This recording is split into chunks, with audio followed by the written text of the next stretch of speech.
सो Jain candidates कैसा हो? सभी के सभी बढ़िया मस्त और बेहतर हो गया। आप सभी को मेरी तरफ से ऑल द बेस्ट।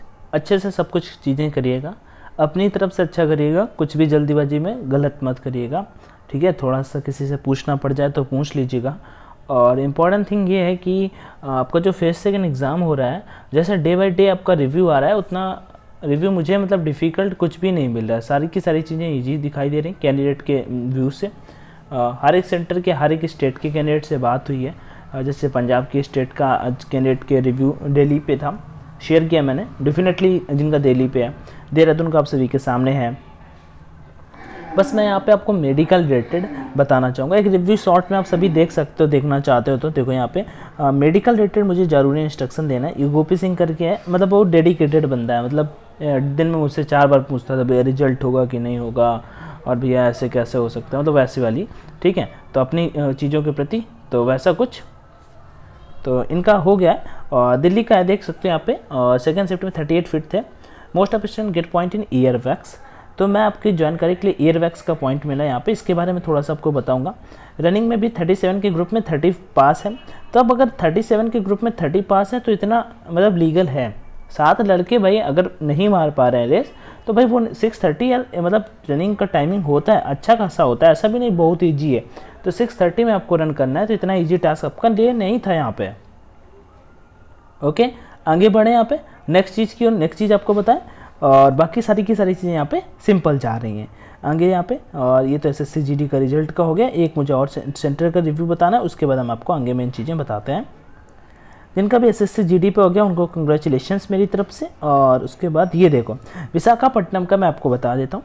विशाखापट्टनम का थोड़ा सा रिव्यू ठीक है यहाँ पे।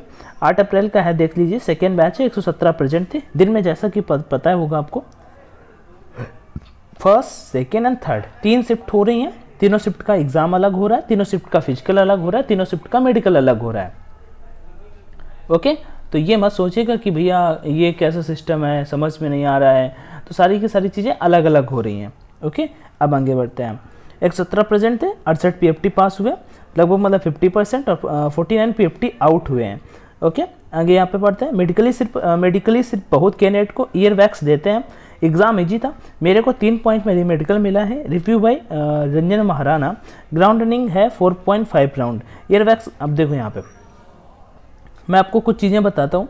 आपको एक मेडिकल का मैंने वीडियो बना के बताया था। और देखो सबसे पहले क्या है, आपका फिजिकल हो रहा है। सबसे पहले आपका फिजिकल हो रहा है। फिजिकल बिल्कुल नॉर्मल है, उतना ज़्यादा डिफिकल्ट नहीं है। शुरू के पहले दिन थोड़ा सा कैंडिडेट का रिव्यू मिला मुझे, जिसमें कैंडिडेट ने बोला कि भैया थोड़ा सा डिफिकल्ट हो रहा है। तो मुझे लगा कि हो सकता है कुछ चीज़ें डिफिकल्ट जा रही हों, बट अभी क्या है, अभी के बेसिस पे मुझे उतना ज़्यादा कुछ भी डिफिकल्ट नहीं लग रहा है। क्योंकि हर एक क्षण मेल पे ऐसे रिव्यू मुझे मिलता रहता है, और मन होता है तो मैं टेलीग्राम पे जरूर शेयर करता हूँ जो मुझे पॉजिटिव लगता है, नेगेटिव भी करता हूँ। सेकेंड, तो आप फिजिकल वाला टास्क के लिए उतनी टेंशन ना लो, ये आप इजीली क्रैक कर लोगे। ओके, आगे मतलब थोड़ा सा दम लगा दोगे तो आप इजीली कर जाओगे। वो फिर आपका मेल हो या फीमेल हो, सर मैम अब डेफिनेटली कर जाओगे भाई मेरे, कोई टेंशन लेने वाली बात नहीं है। फिजिकल के बाद आपका जस्ट पेपर होगा, बस आपको पेपर पे ही फोकस करना है ज़्यादा, क्योंकि जो फाइनल आपका मेरिट बनेगा वो इसी से बनने वाला है। पेपर आपका ईजी आ रहा है। किसी भी कैंडिडेट से मैंने ये नहीं सुना, अब इनका देख लेते हैं। इनके कुछ नंबर नहीं थे, 40 नंबर थे, 40-42 नंबर थे इनके पेपर में। और इसने कुछ बाद में लिख के भेजा था, most of student gate point in ear wax, इसने भेजा था। आई थिंक वो मैंने स्क्रीनशॉट नहीं डाला, कोई दिक्कत नहीं है। इनका भी कहना था भाई पेपर इजी था, ठीक है। इनके 42-43 नंबर थे, पंजाब से हैं, प्री में। ये इनका मतलब खुद बता रहे थे कि भाई इतने नंबर मेरे बन रहे हैं, क्योंकि रिजल्ट तो ऐसे नंबर हमको पता नहीं चले, तो एक मतलब अंदाजा से बता रहे थे कि भाई मेरे इतने नंबर बन सकते हैं। ओके, ये भी कह रहे थे पेपर इजी आ रहा है। तो पेपर, हाँ, आपकी जानकारी में कोई आपका दोस्त हो तो डेफिनेटली आप उससे बात कर लीजिएगा, पूछ लीजिएगा कि किस टाइप के क्वेश्चंस आ रहे हैं। क्वेश्चंस वही आ रहे हैं, वही रीजनिंग, वही जीके जो आप पहले प्री मान लो दे के आए थे, उसी टाइप का। उससे थोड़ा लो लेवल का ही क्वेश्चन आपको देखने को मिल रहा है। बस आपको टाइम में मैनेज करना है, और आपको सारे के सारे क्वेश्चंस अटेम्प्ट कर देने हैं, because there is no negative marking.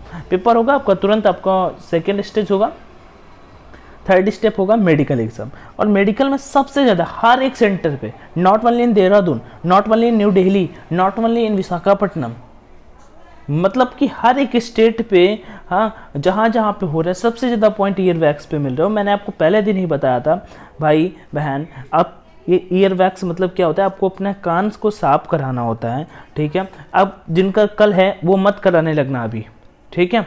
ऐसे नॉर्मल मतलब दिखा सकते हो घर पे अगर हो, बाकी जिनका मतलब 9 तारीख को मैं है उनके लिए बता रहा हूँ, 9-10 वाले रहने दो, हाँ 12, 13, 14, 15 वाले अपना कान दिखा लीजिएगा घर पे। अगर कोई अच्छे से देख सकता है तो घर पे दिखा लो, या फिर किसी डॉक्टर से मिल लो जो कान की अच्छे से सफाई कर दे आपके, ठीक है। बस ये याद रखना ज़्यादा वैसा मत कुछ कराना कि ज़्यादा स्पॉट वगैरह बन जाए, बाकी आपका इसलिए क्लियर हो जाएगा, ठीक है। कान वगैरह साफ करा के जब इसमें आपको पॉइंट बन रहा है, खैर इस पर क्लियर होने के बहुत ज़्यादा चांस होंगे, लेकिन भाई आपको होगा क्या, फिर से दिल्ली जाना पड़ेगा, समझ रहे हो, दिल्ली बेस हॉस्पिटल आपको फिर से जाना पड़ेगा और फिर आपको दिक्कत होगी। तो इस वजह से इन चीज़ों से बचो। अब ये पॉइंट जिसको मिला, मान लो कोई कैंडिडेट कानपुर गया और उसका विशाखापट्टनम गया फेज सेकंड का सेंटर, वो विशाखापट्टनम मान लो कुछ मैनेज करके, कैसे मैनेज करके 2 से 3 दिन में पहुंचा, वहाँ पे रुका, खर्चा बने लगभग 4 से 5 हज़ार रुपये खर्च, मतलब 2,000 में का तो मिनिमम 2,000 रुपये खर्च हो गए, ठीक है।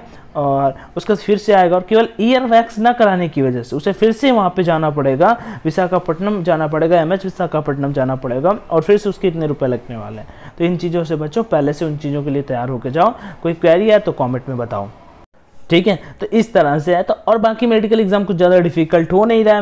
मैंने आपको मॉर्निंग में मेडिकल का भी एक अपडेट दिया था, यहाँ पे दिखाता हूँ चल के कि किस तरह का आपका मेडिकल एग्जाम में क्या क्या चीज़ें हो रही हैं, ओके। तो एक सेकंड, देखो यहाँ पे कुछ इस तरह का मेडिकल है, दिल्ली का है। यहाँ पे यूरिन टेस्ट आपका हो रहा है, यूरिन टेस्ट सबसे पहले होता है, और उसके बाद यहाँ पे आई आपका 6/6 चेक किया, सिर्फ दीवार पर ABC वाला लिखा है, वही जो मैंने आपको चार्ट बताया था वो चार्ट आपको पढ़ना है और कुछ एक्स्ट्रा नहीं। फिर बुक पढ़वाई, पास की विजन देखा, हियरिंग टेस्ट भी हुआ है, वही आप मतलब बुक पढ़वाते हैं, मतलब न्यूज पेपर टाइप में होता है मान लो उस वैसे। आप इसे कलर ब्लाइंडनेस टेस्ट भी मान सकते हो, कलर ब्लाइंडनेस टेस्ट वैसे अलग होता है। हियरिंग टेस्ट होता है, डिस्टेंस पे आपको ऐसे खड़ा किया जाता है और यहाँ से आपको पढ़ना होता है, कुछ ये बोलेंगे सर आपको यहाँ पे, वो बगल में एक होंगे तो ये बोलेंगे जो, वो आपको बताना होगा कि क्या उन्होंने बोला है। उसके बाद हाइट वेट चेस्ट ये हो गया, teeth dental points and germs, knock knee वगैरह, ठीक है। ये teeth dental points and germs मैंने ऑलरेडी बता रखे हैं कि किस में क्या कितना होना चाहिए।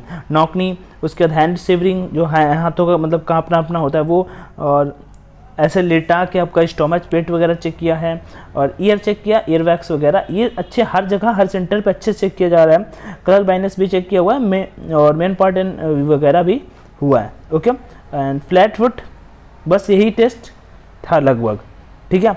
तो कुछ इस तरह का था। बाकी कोई क्वेरी है तो आप डेफिनेटली आज कर लीजिएगा। कुछ मैं आपको वो दिखाता हूँ वीडियो, विनोद ने मुझे अभी जस्ट शेयर किए थे, मैंने कहा देखो अभी आज के सेंटर के ही हैं, ये देख लो, ये देखो नेवी वाले बैठे हैं, कुछ वो कर रहे हैं, देखो किसी इसके गाल में वो लगा हुआ है।